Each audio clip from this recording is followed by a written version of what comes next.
were not great football players. Certainly in the army, football in Turkey was considered dangerously foreign by many and was confined for the most part to Istanbul and the Mediterranean coast. But from 1917 onwards, we do see a lot of football and we see a lot of politicized football, and it dramatizes all of the different conflicts going on in the region. So the British Army, which is now the occupying power, is certainly playing a lot of football and has been playing football within its ranks for a long time.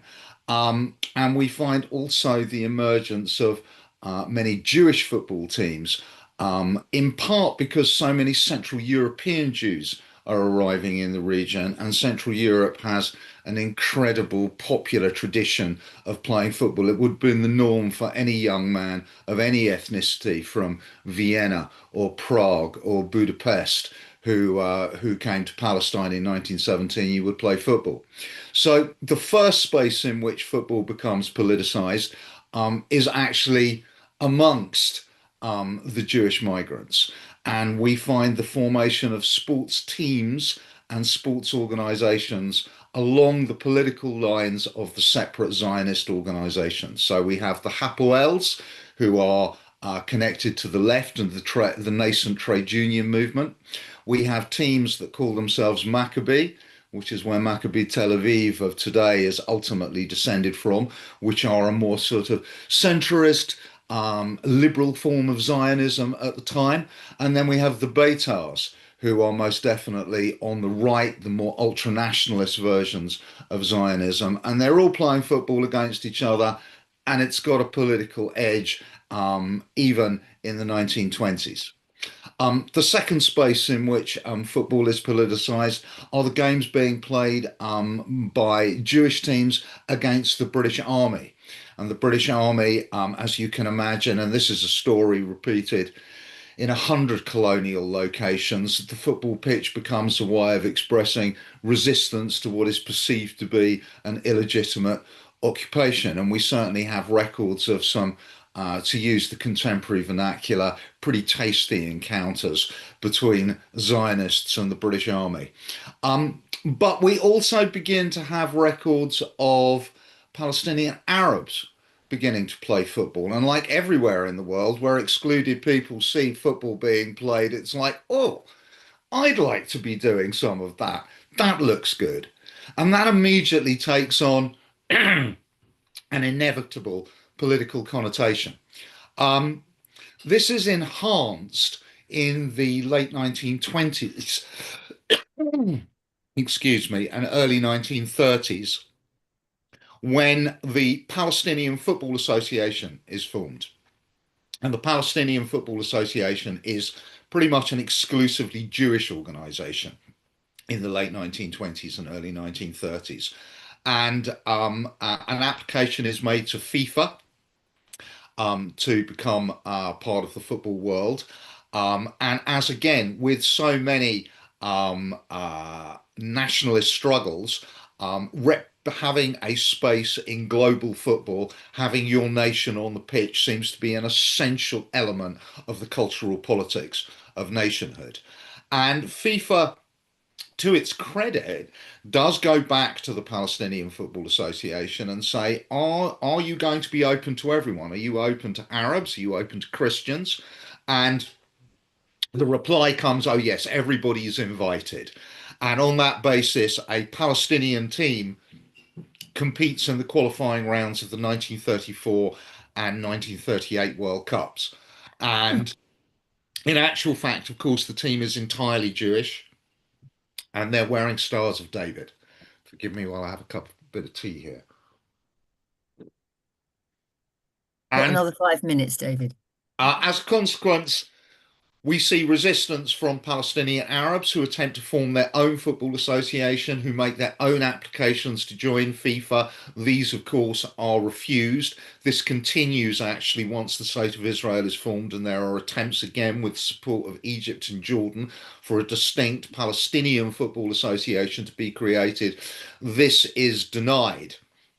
So in the post-war era, there is just the Israel Football Association. which is now part of the Asian Football Confederation, as indeed, of course, its neighbours are Lebanon, Jordan, and so on. And in the 1970s, particularly in the aftermath of the Yom Kippur War, there is a number of states in Asia refused to play Israel, and eventually there becomes so many that there is a majority within the Asian Football Confederation, led by Kuwait, for expelling Israel from the Asian Football Confederation. And this happens, I think, in the mid 1980s. Israel then operates in a sort of weird no man's land in global football, where it competes as part of Oceania, hysterically, for World Cup qualification. And eventually UEFA accept Israel, the Israeli Football Federation, which, to my mind, as a kind of European colonial project, has a certain kind of justice that in the end Israel end up in UEFA. Um, this becomes much more politicized in the 1990s, and I think this, in a way, is the most important thing for today's discussion, is that the way in which Israeli football has operated for the last 20 or 30 years, the game between Aston Villa and Maccabi Tel Aviv should never have happened, because there is a very, very strong case for Israel being suspended from FIFA, suspended from UEFA, and suspended from international football. And this is irrespective of what has happened in Gaza and the politics of the last couple of years. We need not engage there to make a case against the Israeli presence. What is the argument? First, Israel has allowed teams from settler communities in the West Bank to take part in its domestic league.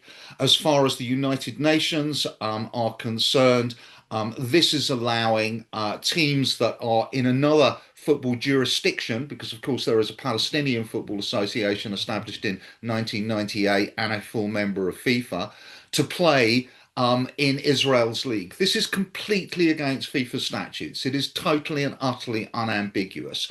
And supported by the UN's rapporteur on sport, Willy Lemke. This is breaking international law. This is breaking FIFA statutes. If this were done by any other football federation anywhere in the world, they would have been out of FIFA faster than you can say Gianni Infantino.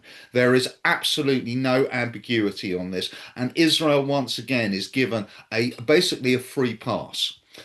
Secondly, Israel has systematically undermined Palestinian football by refusing to allow Palestinian athletes, Palestinian footballs to move freely, equipment to move freely. It's become virtually impossible for Palestine to have home matches.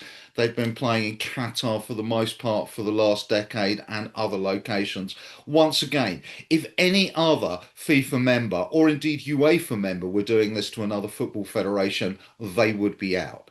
Thirdly, the Israeli state has systematically intervened in the running and the operations of the Israeli Football Federation, providing enormous diplomatic support to them when there have been efforts by the Palestinian Football Federation and its allies to bring this issue actually to the FIFA Council to be voted on. Again, if this level of political interference had been occurring anywhere else, Israel that country would have been out. Israel remains.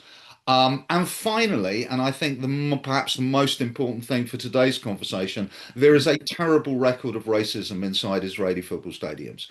I have personally witnessed it. I have stood in Beitar Jerusalem Stadium, where literally every single person around me is singing "We Hate Arabs." Or they sang to their Croatian goalkeeper, Kali, who had been on television responding to some rocket attacks on Israeli settlements by saying, back in Croatia, when this kind of thing happened, we knew how to deal with it. You've got to do this. And so you had an entire stadium chanting in Hebrew, and I loosely translate, Kali for Chief of Staff of the Israeli Defense Force. This was just confined, or primarily confined, to Beitar Jerusalem in 2009, 2010, when I was last there. But we know from Football Against Racism and Extremism, FAR, that the level of racism being expressed in Israeli football stadiums is now much higher and has spread way beyond Beitar Jerusalem. I understand that they have recorded more than 70 incidents inside Maccabi Tel Aviv stadium this season. Mm. This season. This is an extraordinary piece of information. I simply do not know how Justin Webb managed to go on Radio 4 and not put that point to the CEO Yeah. of Maccabi Tel Aviv. So just in conclusion, just to say, as ever, politics has been with us a long time in this field. It's not surprising. Racism has been around for a long time in Israeli football. It's got very much worse. But irrespective of all of that, the way in which Israel has operated with regard to settler clubs and with regard to the normal business of the Palestinian Football Federation are absolutely, to my mind, watertight legal case under FIFA statutes and indeed UEFA's for Israel's suspension from international football of all kinds. It should never have come to the situation that we're in today. David, that was a remarkable introduction. Thank you so much. If only some of our media had included an iota of that background in the discussion over the last few weeks, we would be in a much healthier situation. Thank you so much. Going to move on now to Kevin Miles, who will bring a different perspective to the discussion. Kevin, here we go again, losing my notes. Kevin has worked in football as a supporter representative for over 30 years. He's chief executive of the Footballers Association in this country, wide experience of football policing, domestically and internationally, and has served as an expert trainer to the Pan-European Football Policing Training Programme run by the European Police College. He's a founder member and former chairman of the anti-racism education charity Show Racism a Red Card. I'm a great fan of that group. Kevin is currently an independent trustee of Kick It Out and was last year awarded an OBE for services to association football. Any other OBEs on the panel? I don't think so. Maybe that's to come. So, Kevin, you're going to talk. You're not going to address the boycott issue. You're going to talk about whether how racism can be tackled or should be tackled in the sport, and some remarks presumably about what happened with Maccabi. You've got 5 minutes. Yeah, I mean, first of all, as to reinforce that little caveat, I'm appearing here because of my work position from the Football Supporters Association. I do have quite strong personal views about a lot of the issues that's been raised. I thought David's introduction to that was excellent. The Football Supporters Association doesn't actually have a formal position on Israeli participation in world sport. I have my own personal, quite strong views about them, which are irrelevant because in this context, they're just the views of a fat Geordie skinhead rather than the views of a Football Supporters Association. So I think we could probably all agree, though, that that's an issue which does need to be addressed. It's an issue for sports governing bodies and an issue for governments. It's probably not an issue that should be resolved by the Aston Villa Safety Advisory Group or the West Midlands Police. And that's where our involvement as an organisation has started from the point of view of trying to extricate and separate out the two issues, because what we weren't really expecting this match to be was a decisive and once and for all decision making about Israeli participation, the participation of Israeli teams in sport. We go from the point of view of what the situation is at the moment, and then how football fans are treated in that particular context. Now, it's interesting. Part of the work that I've done with policing of football matches across Europe is based on the Saint-Denis Convention, which is a European Council of Europe convention about the treatment of football fans, to which the British government, the UK government, is a signatory, has accepted all of it. That was a convention that was adopted in 2016, which sets out basically the three pillars of security and safety, security, and service as the three pillars of football policing. And although it's been going since 2016, on the 6th of October this year, a new recommendation was made as part and adopted into that Saint-Denis Convention on the use of collective bans against away football supporters. And there was a very strong recommendation there which defines a banning order as a legal or statutory mechanism used by a judicial, administrative, or sports authority to restrict or prohibit an individual or a group of persons, irrespective of the individual behaviour, from travelling to a country, a city, and/or a sports venue. And the recommendation recalls all persons have the right to travel and attend football matches and other sports events while respecting the laws and regulations, and to be treated in a safe, secure, and welcoming manner, while acknowledging that bans have the potential to infringe human rights. It also calls on states to prioritise individual accountability over collective restrictions and to apply collective bans only in exceptional circumstances where such a measure is necessary to maintain public order and safety. Now, our general position as the FSA and our European counterparts is that we do not support collective punishments and collective bans against fan groups. It is absolutely true that, as an objective fact, that the Maccabi Tel Aviv fan base contains within it an extremely unpleasant, violent, racist, fascist faction.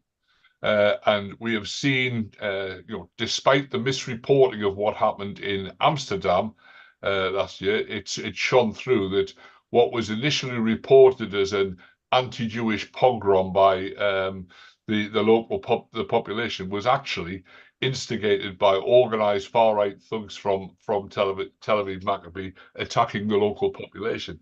And that is clearly a challenge for the police, and it's not anything that anybody wants to see.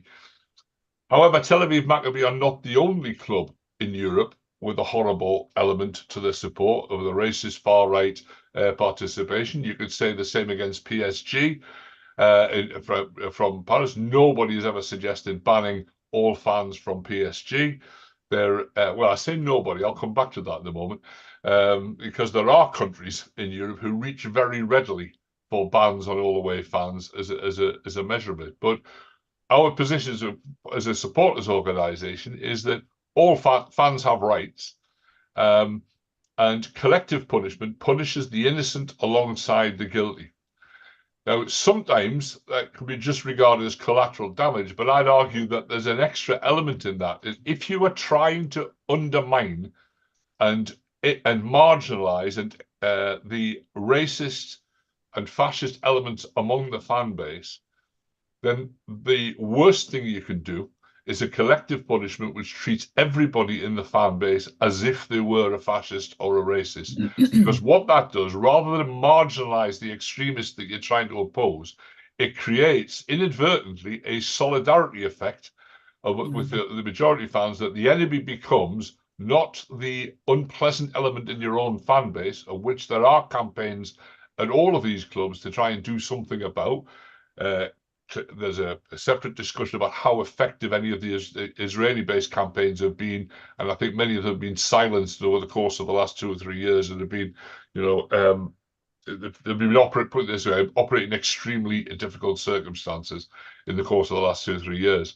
But the danger with a collective ban is it pushes everybody into the same camp. It creates a victim status for those who are banned. It creates a solidarity effect, and therefore our input into this discussion around the Aston Villa was we felt it was a misstep by the Aston Villa, the Safety Advisory Group, and the West Midlands Police to reach for that particular ban, because particularly in the context that this is taking place, there was a risk, and it has been seized upon and manipulated this way. There was a risk of that being perceived as an anti-Semitic ban. I'm not saying it was an anti-Semitic ban, but there was definitely a risk of that perception, especially when Maccabi Tel Aviv, the football club, revealed that the big majority of the application for tickets that they had were not for people travelling from Israel, but they were from the Maccabi UK group, particularly of supporters based in London. And that did look as danger. It was not a measure targeted against hooligans and against racists, but it was targeted against a whole block of football fans. I think that's problematic. We met with government officials. Yeah, we met with government officials to make this particular point. It's not a great look for a city that wants to be a host city at the European Championship in 2 or 3 years' time, to think that they cannot police a football match properly. It should be entirely within the ability of any police force to be able to guarantee a football match taking place safely, and to defend the right to protest of local communities, the right to defend themselves of local communities against any external threat. West Midlands Police have form for this. The only other recent ban that's taken place was a reduction in the ticket allocation for Legia Warsaw's game at Villa Park. It's the only police force that reaches for this.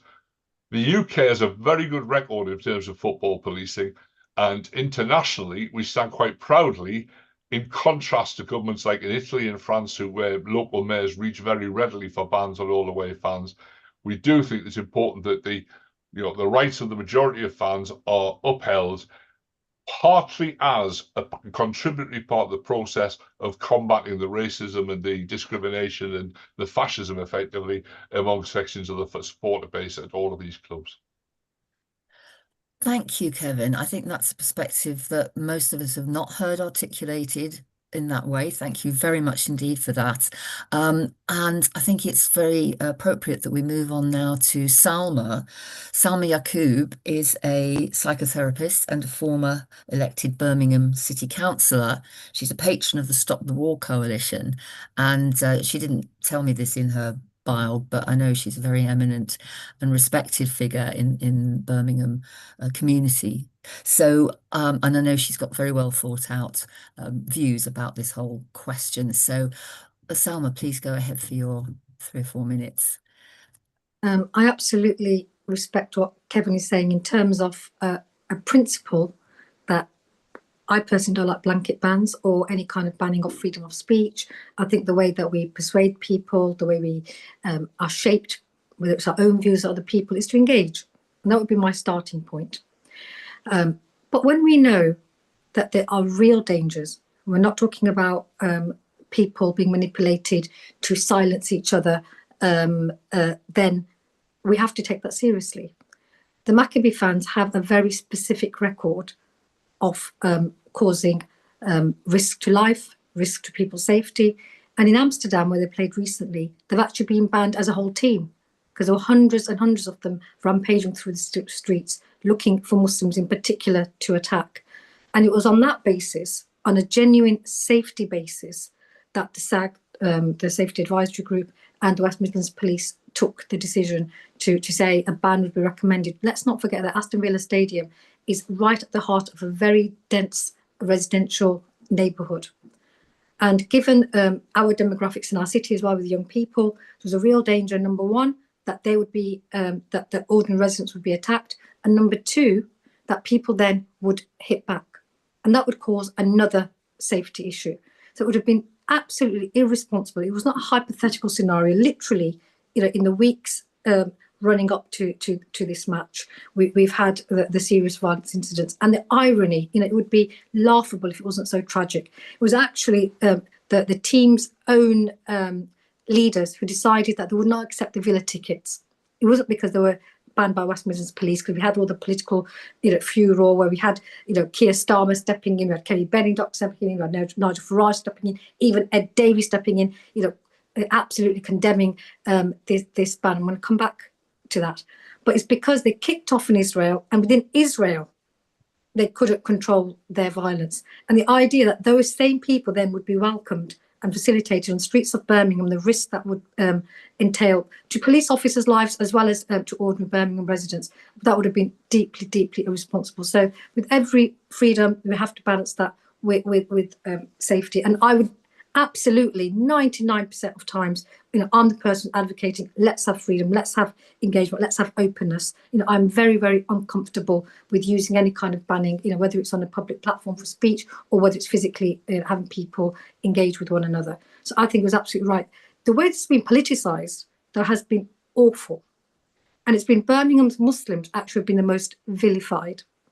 Because when it came to the state, and I mentioned Keir Starmer, within hours of West Midlands Police announcing their recommendation to ban based on intelligence, we start to have this idea that it was Birmingham Muslims who were somehow insisting that Jewish people were not welcome.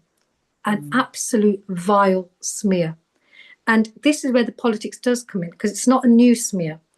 As part of Israel's campaign, as part of Israel's justification for its war crimes, which are well documented by the United Nations and lots of other respected bodies, the idea that Muslims are somehow inherently violent, aggressive, anti-Semitic is used as a justification for the demonization of Palestinians. So there is a direct political line here that was being made then to Birmingham Muslims as somehow being uniquely anti-Semitic and contributing to a climate of fear or lack of safety for our Jewish brothers and sisters. When we are a city which we live side by side, we have genuine harmony. My own youngest brother went to our local Jewish school here.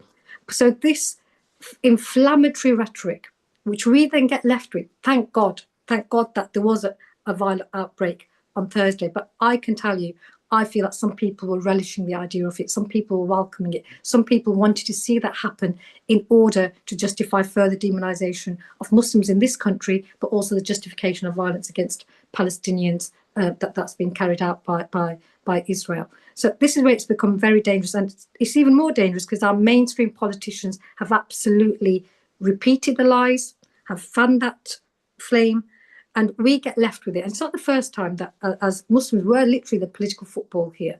We've had Trojan horse controversy here, where Muslim parents were accused of being extremists, infiltrating schools because they became governors based on a fake letter, but it took years to expose that. We've had Project Champion, we've had surveillance by police cameras, pretending that it was all about traffic control, when literally in hedges, in areas where there's large Muslim populations, we had listening devices, cameras being pointed into people's bedrooms, and the West Midlands Police apologised for that. So it's not the first time, but what we're seeing now is a very, very dangerous, fraught moment in our history in this country, because we've had huge far-right mobilisations. There is an absolute connection now. It's not accidental that Tommy Robinson, the EDL, the English Defence League, was actually started off as a Jewish Defence League. And the link between Zionism and the far right has now become more and more entrenched. The fact that Tommy Robinson went to Israel and was actually trying to call out people to come and descend on Birmingham, which have added another damage to the safety and risk issue, especially to Birmingham's Muslim communities, and was not condemned by the mainstream politicians. But I feel that this has been normalised now. And so we have to call this out. So that's on the safety issue. But there's also another really important principle here. 1 more minute, Salma, please. South Africa was boycotted for its apartheid regime. It's not, and the idea that somehow Israel's been singled out uniquely, of course not. As I said, Amsterdam already has banned the Israeli football team. But in principle, we've seen that Russia is banned. Its teams, as well as its fans, are banned. FIFA, UEFA have taken those decisions. So it's actually exceptionalism to say, well, no, that same principle cannot be applied to Israel. So number one, we don't want as a city to be promoting apartheid and whitewashing, because that's part of what it's all about. Just as a Eurovision Song Contest, just as their normalisation in football, sports and culture, it's about saying this is a normal state, when actually it's a genocidal state, and we shouldn't be afraid and silenced in calling that out. But secondly, it so happens that uniquely that Maccabi team also have this violent record. So on both those counts, it was absolutely right to call it out. And I'm really proud of Birmingham citizens who turned out and said, not in our name. We welcome everybody, our Jewish brothers and sisters, Christian, Muslim, Hindu, Sikh, people of faith, no faith. Samosas were being given out, tea was being given out. This was a festival that we wanted to make sure that our unity was on display. But at the same time, say, no, that doesn't mean that we look the other way when a state which is carrying out genocide is then welcomed and given the red carpet in our city. Salma, that was a brilliant summation of the issues, the way they played out in your community and broader ramifications as well. Thank you so much for that. We're going to move on now to McGeehan, Nicholas. Nick is a founding director, co-director, of FairSquare, based in France. Thank you for joining us from France.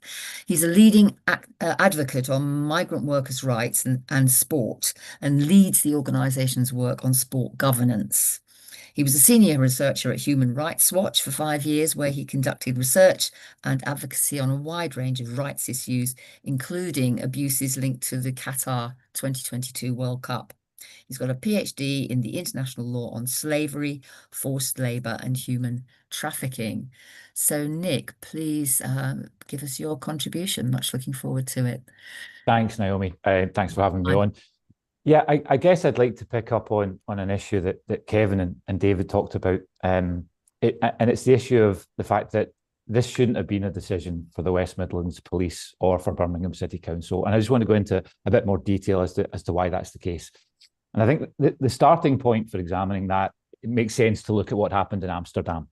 In Amsterdam in November last year, there were very serious problems with racism and violence. And what they underscored, I think, was a structural problem within the Israeli Football Association to tackle systematic racism. Now, why is that an issue? Well, it's an issue because in UEFA statutes, in Article 7, there is a very strong and clear requirement on member associations to have a strict policy in place to stamp out racism. Now, this makes a lot of sense if we see football as a potential force for social good. We need to get rid of these nefarious actors within the game.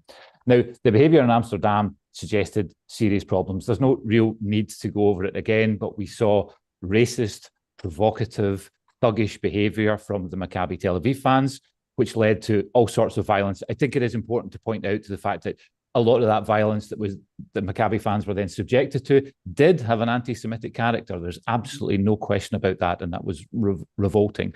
But it was the Maccabi Tel Aviv fans who started it. Now, David talked very interestingly about Beitar and Beitar's long history of very serious racism.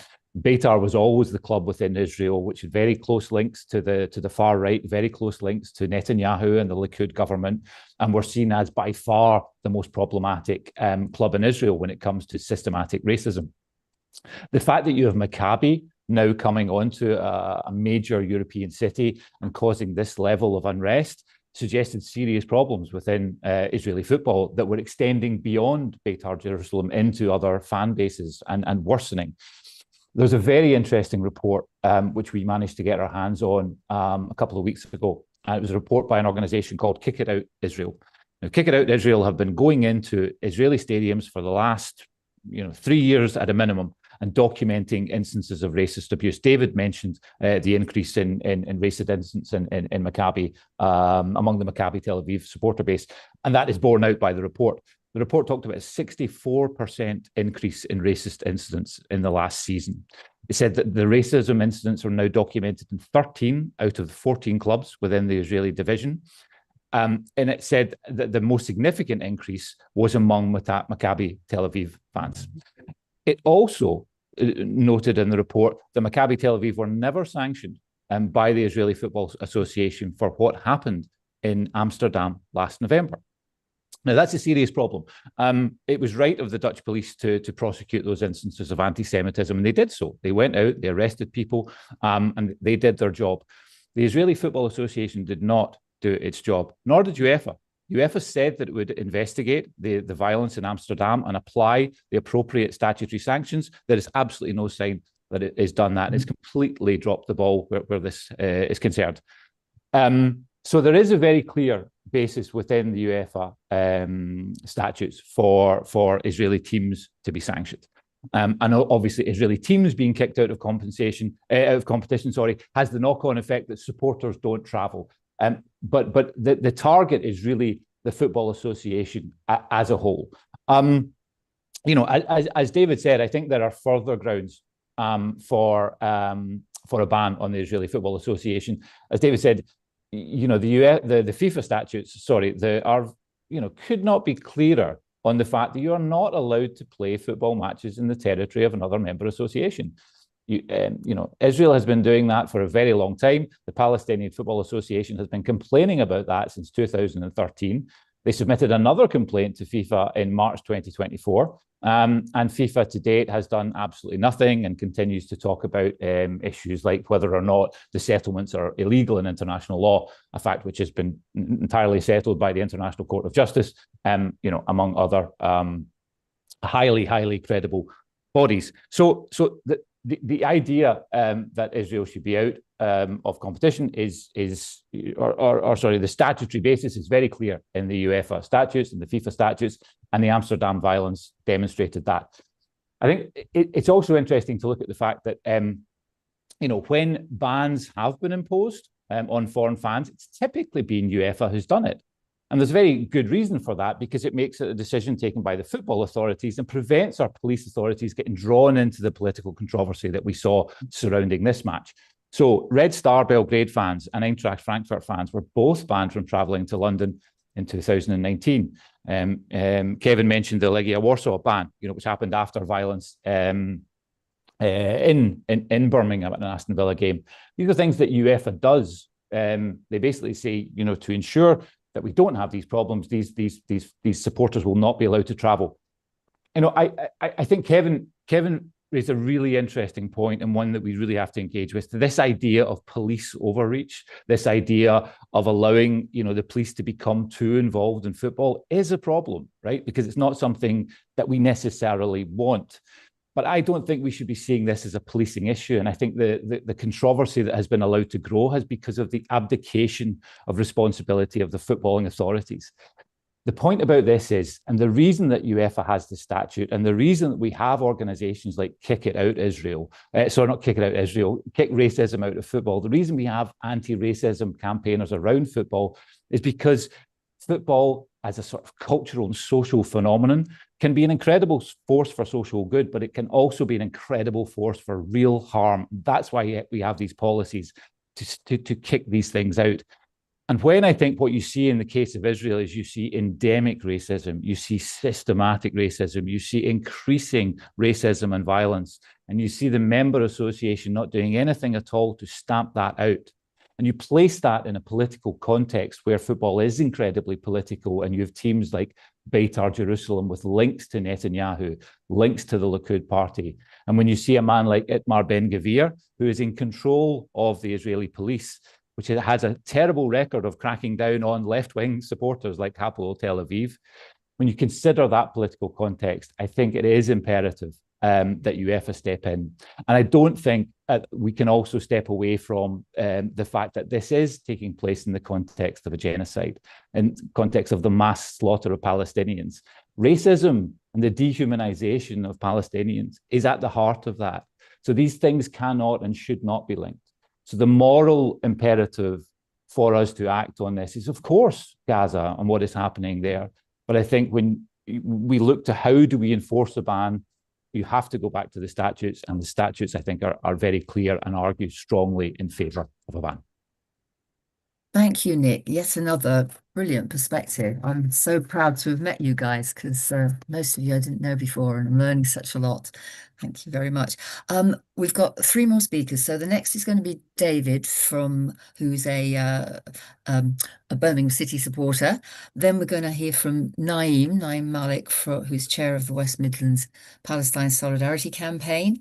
We've got Mark Perryman, co-founder of Philosophy Football, who'll give us his thoughts on this, and then we'll round up with a message that I'm going to read out from Zara Sultana, and then if people are able to stay on for a little bit longer, we could have an open discussion about issues that have been raised. So David, he's a socialist, a long-standing member of Unison, the public service union. He's employed by Birmingham City Council, but wants to make clear that he doesn't represent them in any way at this gathering. He says he supported Birmingham City since he was a child, despite being born in Aston. So some of you may want to fight him over that. Been a season ticket holder for decades, and supports the work of Blues for All, a group dedicated to ensuring football is an inclusive space for all the communities of Birmingham. So over to you, David, 3 or 4 minutes.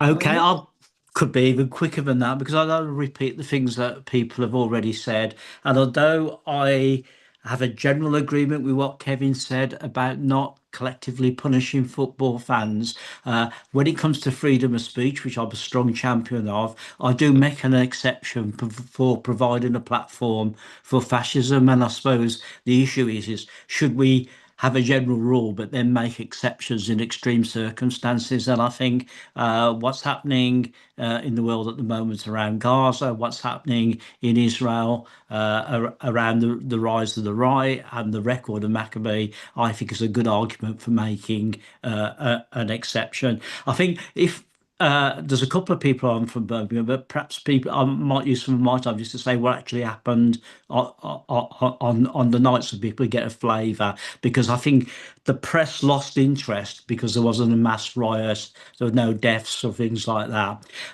In fact, the counter protest was well supported. There was about 1,500 people at the counter protest. There were no anti-Jewish slogans, no anti-Jewish placards, no anti-Villa sentiment. There was no anti-police sentiment. In fact, most of the speakers showed respect to the police, and most of the crowd showed respect to the police. And although there were reportedly 10 arrests, I didn't see a single arrest, and some of these arrests were for things like refusing to remove a face covering, etc. On the other side of the fence, which you did get a glimpse of, there was a very small demonstration of about 50 individuals who had a couple of Israeli flags and had some pre-printed banners and placards that called for anti-Semitism out of football. I've had a look at the organisation that produced it. It was an organisation called Our Fight for Israel Against Anti-Semitism, which was set up after October 2023. I don't know much about that organisation. Like I say, I don't think it's particularly active, but was active around this football match in putting out pro Maccabi publicity. Shortly before kickoff, as the late entrance from the pubs to the ground came, there were a small but significant and loud group chanting Tommy Robinson's name. Now, I don't want to. I've got a friend who's a steward who thought that was just like football banter, that people just. I think it's more significant and an issue for us football fans that things that happen in the wider society are reflected in football and reflected on the terraces, which is why I'm a strong supporter of Blues for All. We do lots of good work in taking asylum seekers down matches, groups from Gurdwaras and mosques to matches, both the men's and women's game, and generally promoted a more inclusive view of football. And I think if one of the things can flow from this discussion is we've got a lot of work to do, because I know that Kick It Out worked with the Premier League to run anti-Semitism training courses against anti-Semitism at every Premier League club, and I know that it also has a good line on promoting a definition of Islamophobia and tackling it. But I think that is a big issue. If you look at the two main clubs in Birmingham, both of them are in residential areas, both in predominantly Muslim residential areas, but the participation rate of fans from those backgrounds in those clubs is relatively low, not non-existent, but relatively low. And so I think we've got a job to do in football amongst supporters in promoting that all-inclusive attitude. I don't think I've got much more. Oh, the other thing is I wanted to mention there was a real climate of tension built up around this match with 700 police from 20 different police forces. And I know lots of employers in Birmingham. So Birmingham City Council told its employees, if you don't have to come into work in the city centre today, you don't. You had the University of Birmingham City and Aston University, who've got campuses in the city centre, cancelling all lectures after 12 o'clock. And really, there's an attempt to really inflame the situation, which thankfully on the day did not materialise. And I think that the protest was in good order, was passionate, but didn't overstep the mark. David, thank you very much. A really eloquent and well-expressed local perspective to add to Salma's. Thank you. Before we move on to Naeem, who will also be able to tell us about what's been going on in the Birmingham area. I want to pick up a couple of points that have been put into the chat. So Zahid has said that it's disappointing to see so little representation of young people on this webinar. Can't really argue with that. They're saying one of the most effective organisations on the ground, which mobilised outside Villa Park during the England versus Andorra game and the Villa versus Bologna game, I'm afraid I don't know about those, but somebody else will, were Youth Front for Palestine. And we're asked, did we attempt to invite anyone younger than 50 to contribute? It shows a lack of outreach on my part primarily, because I was the one mobilising people. But I blame the people in the area who didn't put me in touch with you, Youth Front for Palestine. I'm sorry about that. There's been some comeback also in the Q&A about Kevin's argument, as we kind of anticipated there would be, saying Ash says we don't care about the rights of proven racist, violent Maccabi Tel Aviv hooligans. And they stopped their own fans travelling to Birmingham because of their known regular violent disorder. And that's a perspective from our audience. Thank you for engaging. So I'm going to move now to Naeem, who is chair of West Midlands Palestine Solidarity Campaign, has been active in the anti-racist, anti-colonial and trade union movement for many decades. And I'm sure he'll be able to tell us about the campaign that you waged when you learned that Maccabi Tel Aviv was coming to Birmingham and how that played out in the community. Do unmute yourself, Naeem. You've got 4 or 5 minutes. Okay, well, thank you very much for inviting me to speak. I think the protest outside the Villa game was supported by the National Coalition that has been organizing demonstrations in London for over 2 years, and there have been over 32 demonstrations already. So that's the context from which this was happening. Although the Maccabi Tel Aviv fans have exhibited extreme racism with their chants of death to Arabs, and there are no schools in Gaza because there are no children in Gaza. Our campaign was about showing Israel the red card, which is in a way a different issue, and it also addresses what Kevin raises. And I think not because of the support base that the team has, but because it's in violation of international law, it's in violation of the charters of the FIFA and UEFA. My question to Kevin is, why should Israel be singularly separated from that? Why should Israel not have to abide by international law and by the charter? Because I think the reason why we are arguing that Israel should actually be suspended from FIFA and UEFA is because of its violations of the charters, is because they have got teams that are actually playing in occupied lands, in settlements. They are based there, so they need to remove those. And I think any federation that actually violates the charter would be suspended, as the Russian Federation was. So why should we make an special case in the case of Israel? And I think that's the point we wanted to make. And I think all this issue about their fan base is actually clouding the real issue, which is Israel should not be in the tournament whatsoever in any sport because of its violation of international law. I think the purpose for sports is to bring people together. The violence we've seen in Palestine, in Gaza, the genocide, is not bringing people together. We got to also keep in mind that many of the players who were playing for Maccabi would actually have either served or would go and serve in the IDF.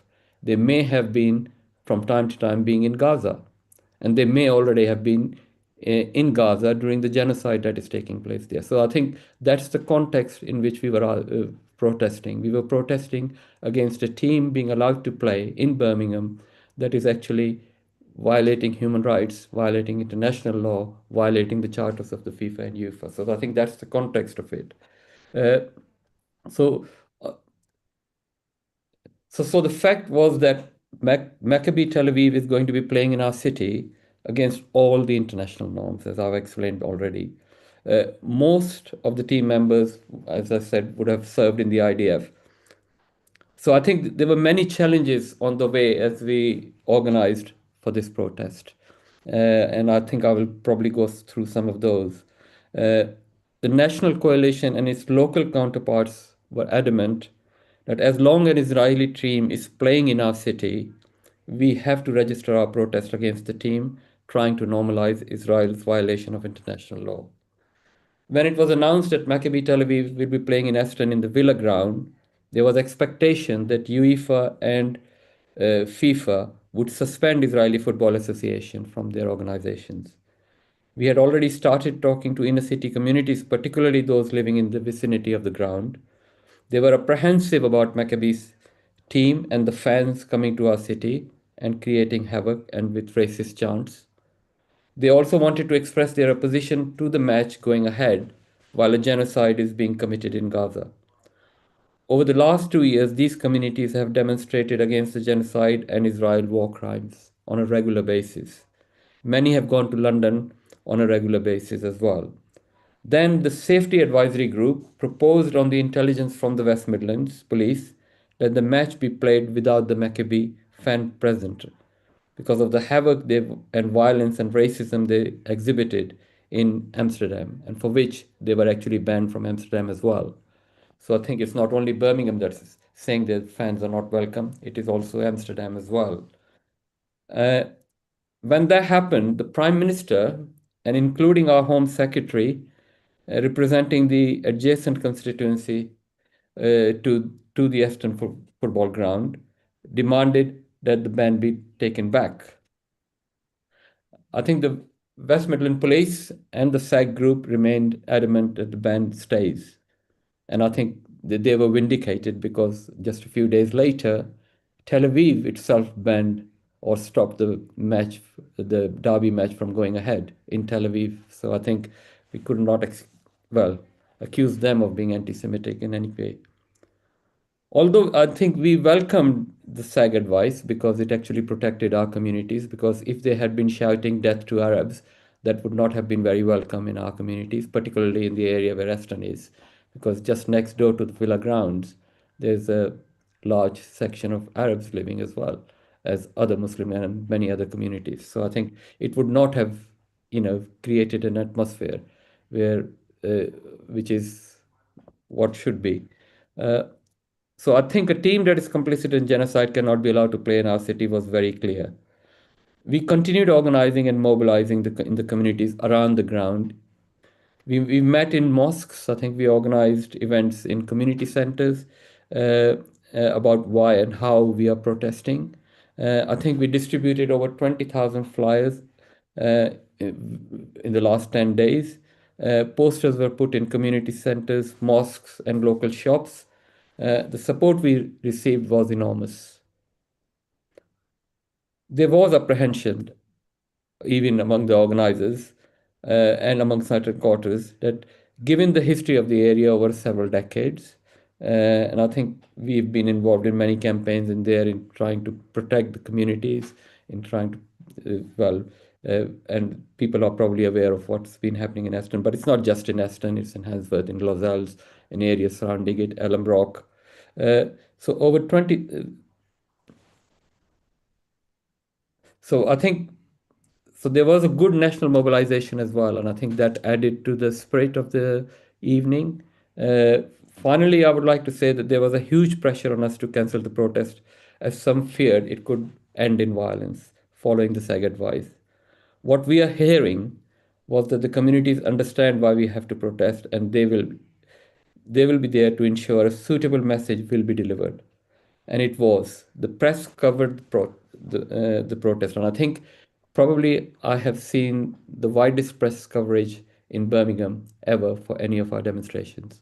I think on the evening itself, there were over 16 interviews being made, and most of them were actually seen on our national media and on local media. And I think, relatively speaking, they were all very positive.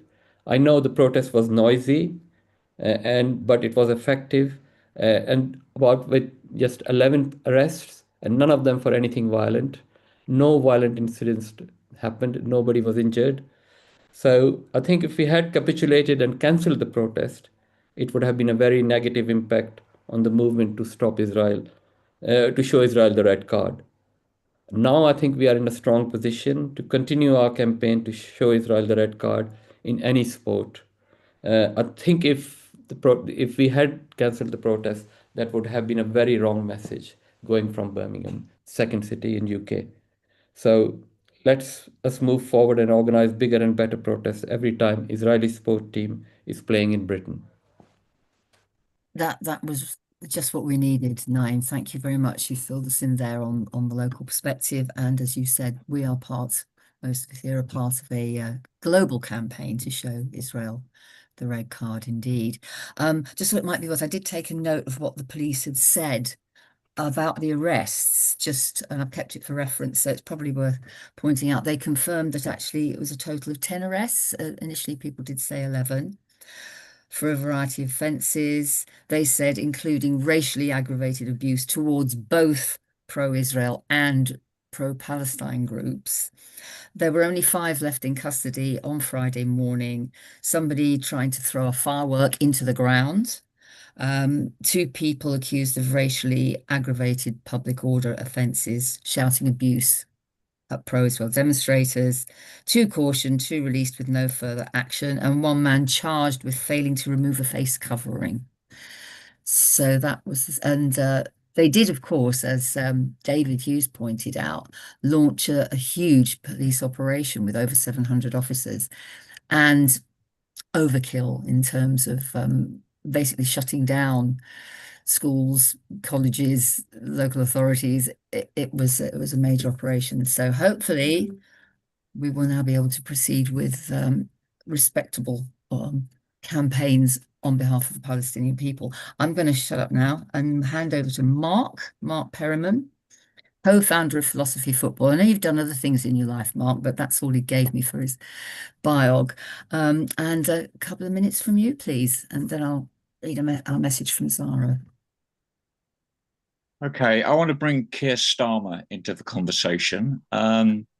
Keir ignited this issue when he spoke in the House of Commons to suggest that Maccabi Tel Aviv fans are being singled out because they're Israeli and being singled out because they were Jewish. Keir wears his football on his sleeve.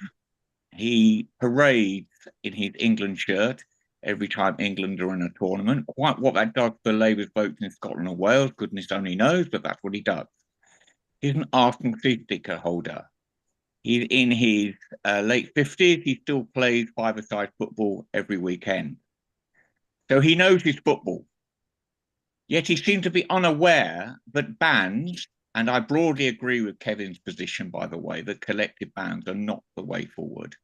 Bans take place on away fans all the time. I, for a long time, was a travelling England fan, and Kevin will remember that we were banned from travelling to Turkey, effectively banned. The tickets were withdrawn. And there's a great deal of resentment about that.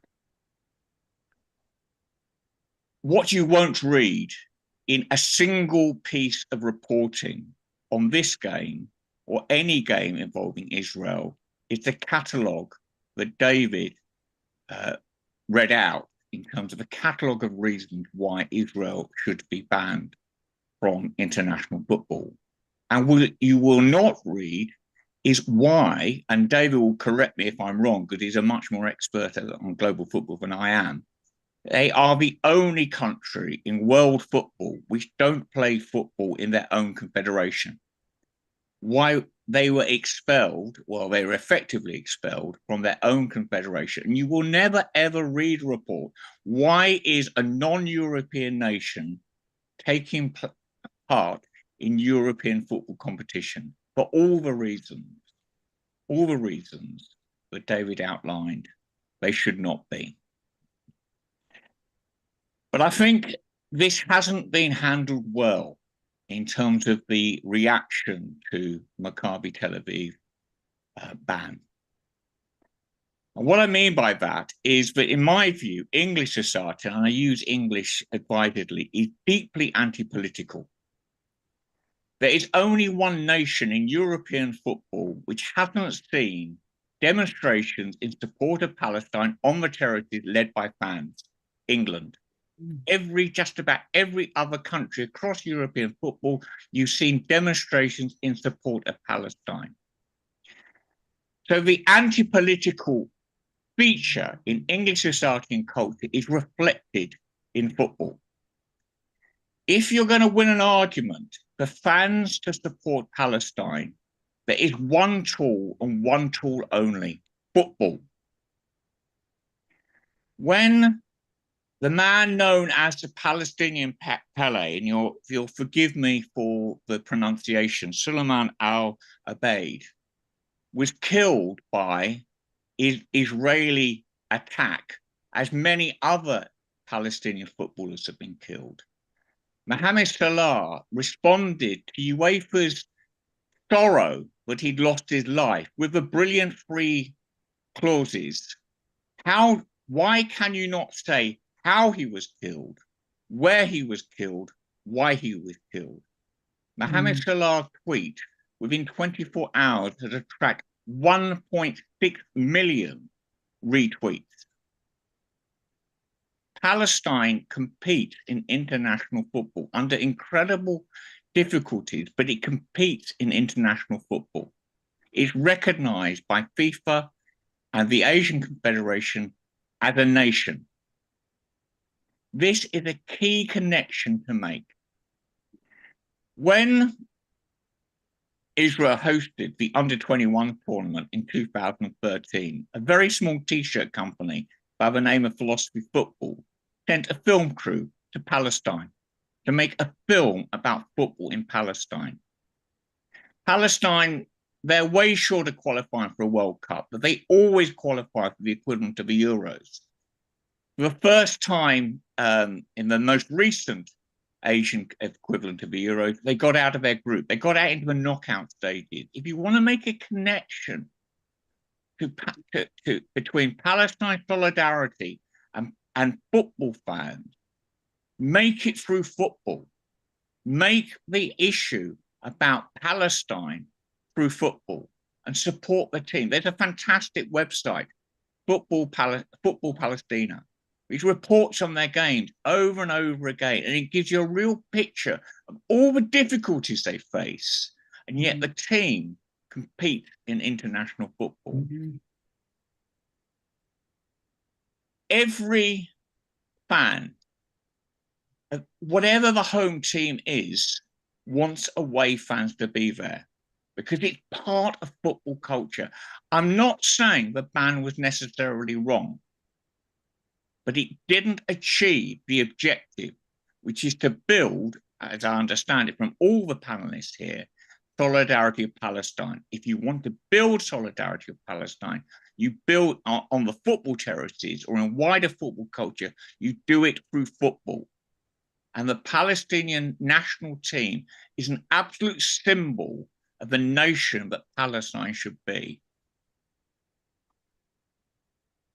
Thank you, Mark. You're getting a round of applause there from David. That was yet another really fascinating perspective. Thank you. What I'm going to do now, I'll read the statement that we've got from Zara Sultana, one of the very few political figures in this country to take a principled stand on this whole question of Israel's role in football, but also over the row generated by the ban on Maccabi fans. She can't be with us. I mean, we do also have Jeremy Corbyn, who's also been eminent in this, and Zach Polanski, and one or two others, too few, I'm afraid. I'm just going to have to pull up the message that I've received from Zara this morning, which is not there. Sorry, this might take a bit of fiddling. Let's get...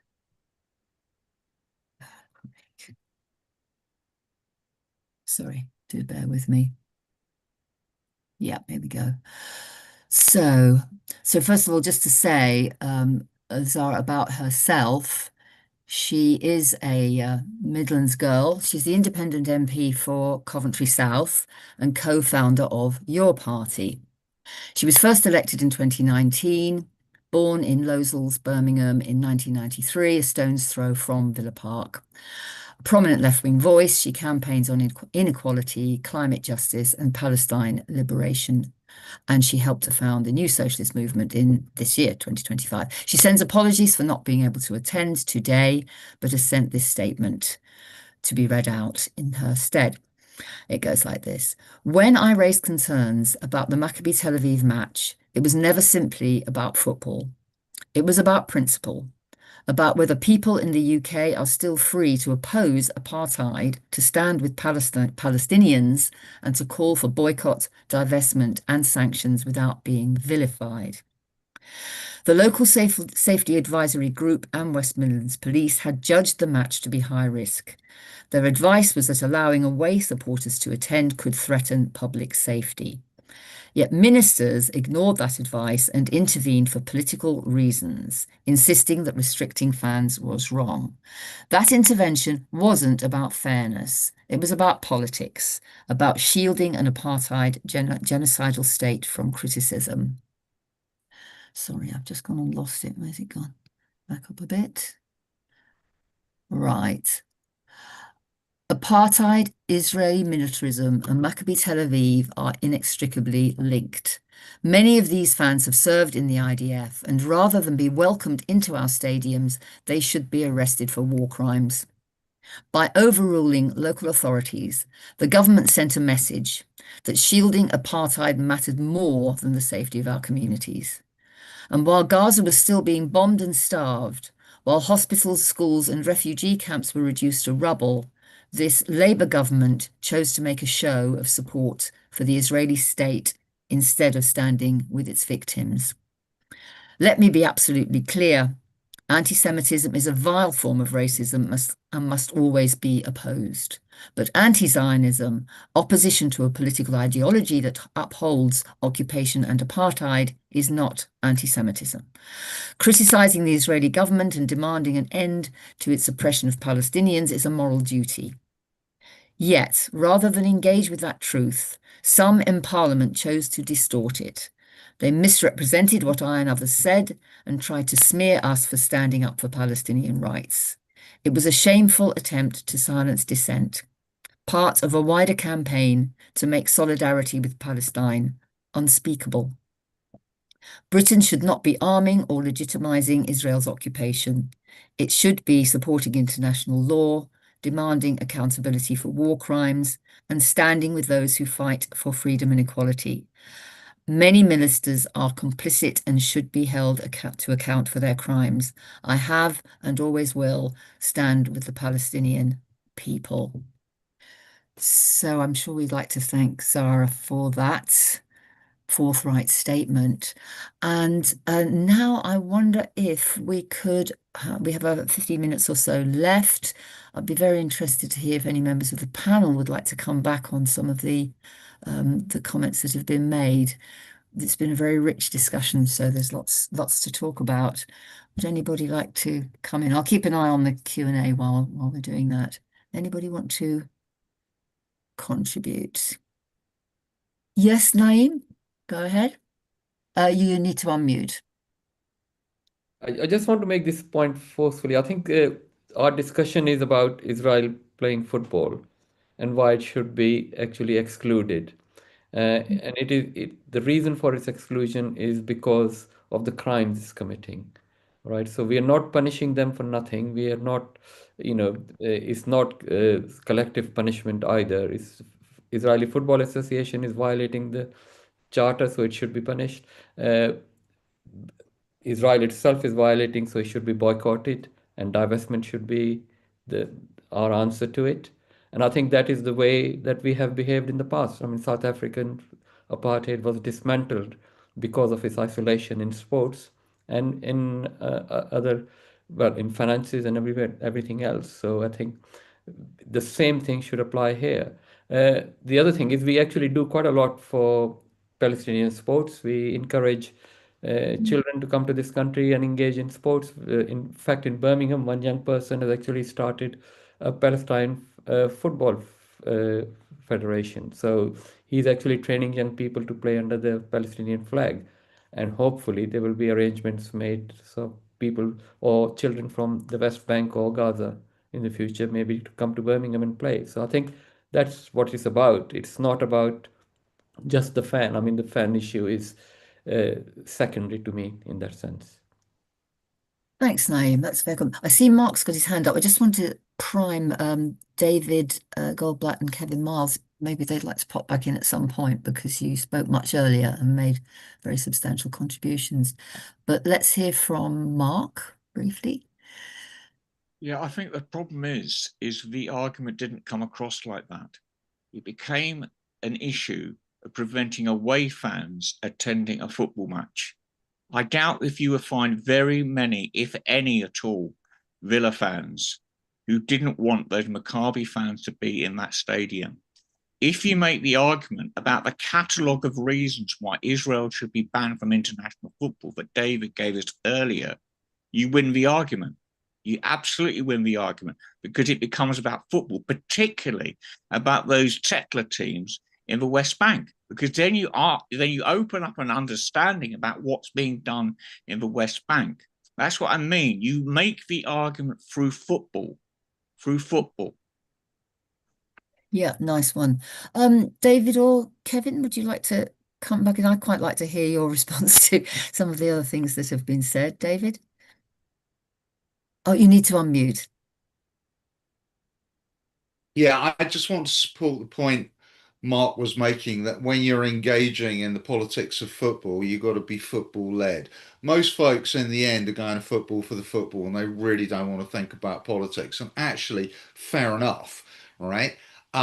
So if you are going to engage, you've got to engage on football-based arguments. And I think that was also true of the point Mark made about building support for the Palestinian national team and making a kind of narrative and engagement. I think that's a really powerful and important intervention, and one that has been missed, I would say. I mean, you do see this in other places. I mean, if you go to Celtic, of course, and Scottish football is a different culture, there's a whole different scene going on, and really that's a model that we should be looking to. I also wanted to commend Kevin's arguments. I mean, I think the point that he makes about the problems of blanket bans and of providing a point of solidarity between racist ultras and then the wider Maccabi Tel Aviv fan base and beyond that is really important. And I also, while I noted in the comments that people don't care about the rights of fascists and racists, and I am sympathetic emotionally to that, I think it is politically a dangerous territory to get in. And I think we often, the use of the word apartheid takes us to the South African case. And what is interesting there in the sports politics of apartheid is that there was calls for the ban and for boycotting from within South Africa. And I think we miss an important point here. That's why that campaign was so incredibly successful and so difficult to undermine. And I think we need to be looking for allies within Israeli civil society. Of course, the majority perhaps today are racist and are ultra-nationalist, but we should be looking about ways of making connections with their opponents within Israeli civil society. And I think the more you create ways of driving the middle ground towards the ultra-nationalists, which is one of the consequences of a blanket ban, undermines that element of the politics. And I don't think we should bear that in mind, that all these courses of action have their pros and cons. Thanks, David. I definitely want to call Salma back in if she's got anything else to say, which I'm sure she does. But Kevin, you did say you might have to run off quite promptly. So if you want to contribute, please do. Yes, please. I mean, it's just to reiterate that we've been in this sort of situation even with England before. It's going back, but Mark and I have worked in this area for a long time. And I go back far enough to 1985 with the England support in Dublin.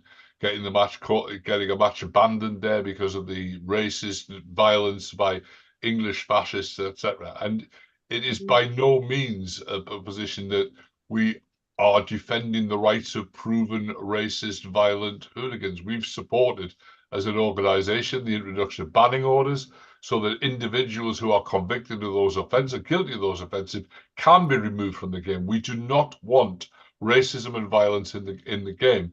The question is that how you tackle that. And that's where I think that the idea of a collective punishment, a collective ban, actually undermines that battle. It's not just a question, it doesn't help. It actually undermines and makes it more difficult for that. The Football Supporters Association does a lot of work. I mean, we've funded Blues for All. We do a lot of work with Muslim groups, with Jewish groups, with groups from all underrepresented communities up and down the country to encourage their participation. David made some very good points about making sure that the demographics of a city is represented in the football ground, so that football is genuinely a shared space where for all members of our community, and that's something very much that we want to strive towards. Ash, in the comments, I hope I've answered your point about we're not here defending the rights of proven racist fans. A good police force should, however, be able to deal with a crowd and might make sure. I mean, we've experiences. I've been on the end of football policing for a long time. A good police force, and the British police force generally have a very good record on this, should be able to manage a football crowd, contain, isolate anybody with evil intent, allow the right to protest, but allow the majority of people to watch the matches in safety. The argument was changed, I think, a little bit when the argument about the ban by the Aston Villa SAG and the Westminster Police disappeared when Maccabi Tel Aviv withdrew their application for tickets and said they didn't want any tickets. Ash, I think you give Maccabi Tel Aviv a little bit too much credit for this, actually, because in the club's statement they didn't say they were declining the tickets in order to protect the people of Birmingham from their fans. They actually, in their statement, said the well-being and safety of our fans is paramount. And from hard lessons learned, we've taken the decision to decline any allocation offered on behalf of away fans. In other words, they thought that the fans of Maccabi Tel Aviv needed protecting from the Birmingham population. Now, that for me is an outrageous implication. I think they pulled the plug on the public discourse, which I think is why it went quiet. I do think, in balancing if you have to balance the safety of local communities against a sporting event, then the safety of local communities is absolutely crucial. Absolutely crucial. But I think a good police force in football, the way it is in the UK, should be able to manage that, and manages it everywhere else, which is why it's such a glaring example of it's an exception to virtually every other rule about English football policing.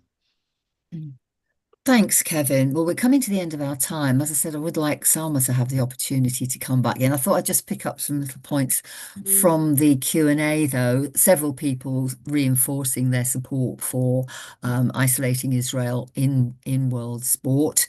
But this little note from Carol Vincent in East London, who talks about being part of the Clapton Community Football Club in East London. So these are the sort of places where presumably we can take this message of the positive role that football can play.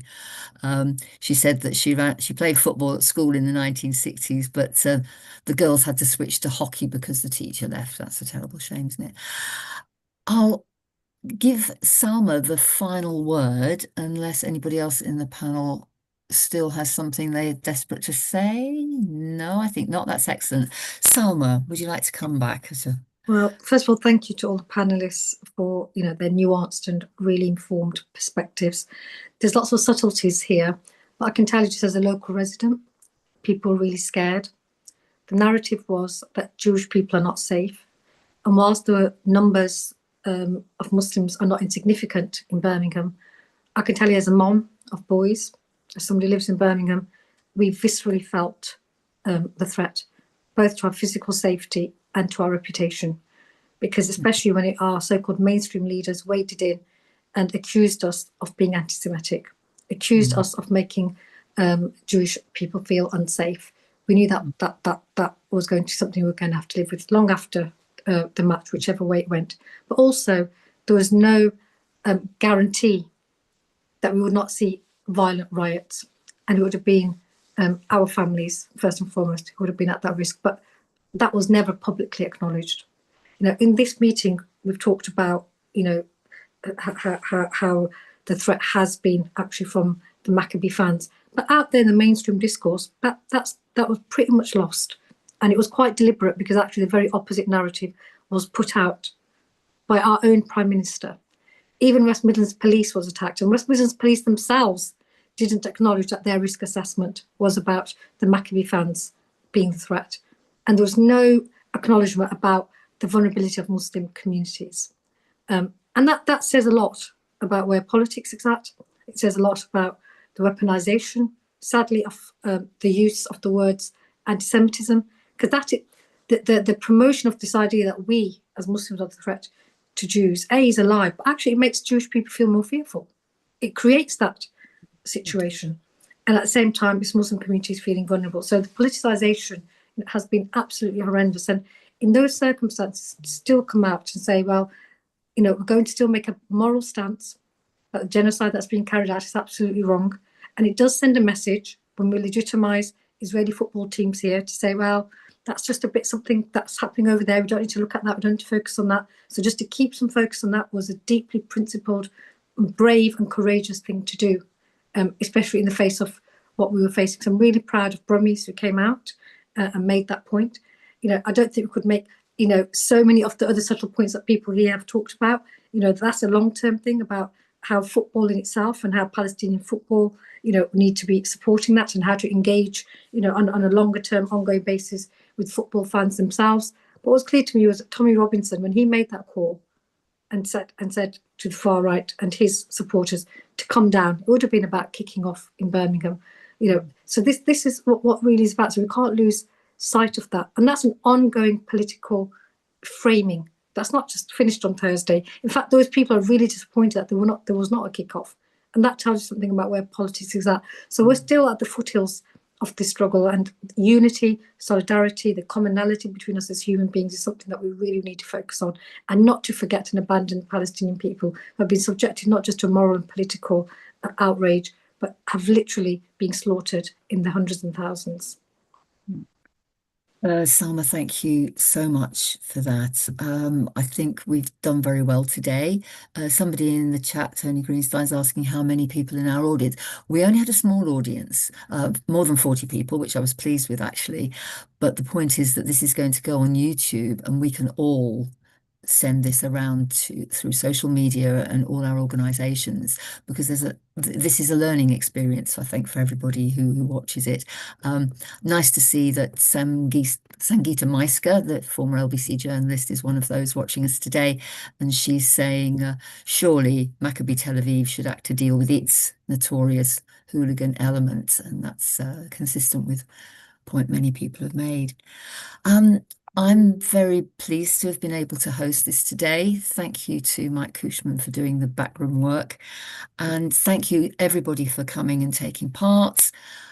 Let's make use of the YouTube video as soon as available. We'll circulate links, and hopefully we'll have some positive effects on the way these issues are discussed and debated in future.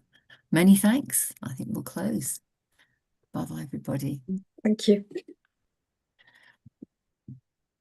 Great.